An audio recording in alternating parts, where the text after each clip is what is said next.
5ই August দুপুর বেলা আমি যখন জোহরের নামাজের তাহরিমা বাঁধবো, আল্লাহু আকবার বলবো, মসজিদে ইকামত চলতেছে, কদ কামাতিস সালাহ হয়ে গেছে, ওই সময় আমার মোবাইলে রিংটোন বেজে উঠলো। আর 2-3 সেকেন্ড কথা বলার সময় আছে। গুরুত্বপূর্ণ ফোন দেখে আমি রিসিভ করলাম। বলল, তাড়াতাড়ি সেনা, আপনারা এই ক্যান্টনমেন্টে আসেন, সেনা প্রধান কথা বলবে, পরামর্শ করবে। আমি বললাম, নামাজে দাঁড়াইতেছি, নামাজের পর, এর আগে সেনা প্রধান হোক আর যেই হোক, কথা কওয়ার টাইম নেই আমাদের। নামাজ পড়লাম, নামাজের পরে আবার ফোন আসলো, লম্বা ইতিহাস। বলল, তাড়াতাড়ি আসেন, আপনাদের সাথে পরামর্শ করবে দেশের এই অচল অবস্থা নিরসনে মাননীয় সেনা প্রধান তিনি ব্যবস্থা গ্রহণ করবেন। গেলাম ঢাকা সেনানিবাসের সেনা সদরে, সেনা কর্মকর্তার যে অফিস, সেনা প্রধানের যে অফিস, সেখানে গেলাম।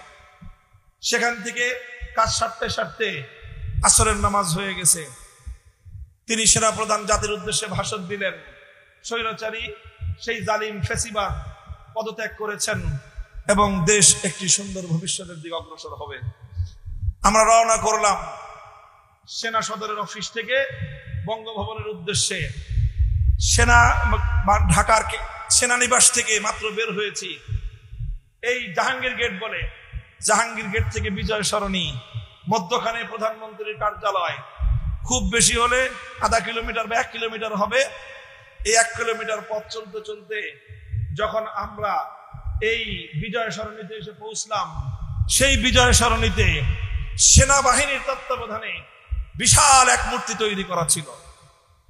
বিশাল মূর্তি, মাথা উঁচু করে তাকাইতে গেলে টুপি পরে যাওয়ার অবস্থা। এত উঁচা মূর্তি, এত বড় দেবতা, হুবলের চেয়েও বড়। এই মূর্তি এত শক্তিশালী, মজবুত ভাবে বানিয়েছে। কিন্তু কোত্থেকে যেন মুসলমানদের সৈনিক দল এসে ওখানে হাজির, হাতুড়ি, বাটাল, শাবল যা যা আছে সব এনে এই মূর্তির কেউ ঠ্যাং ভাঙা শুরু করছে, কেউ ঘাড়ের মধ্যে বাড়ি দেওয়া শুরু করেছে, ঘাড়ের মধ্যে আবার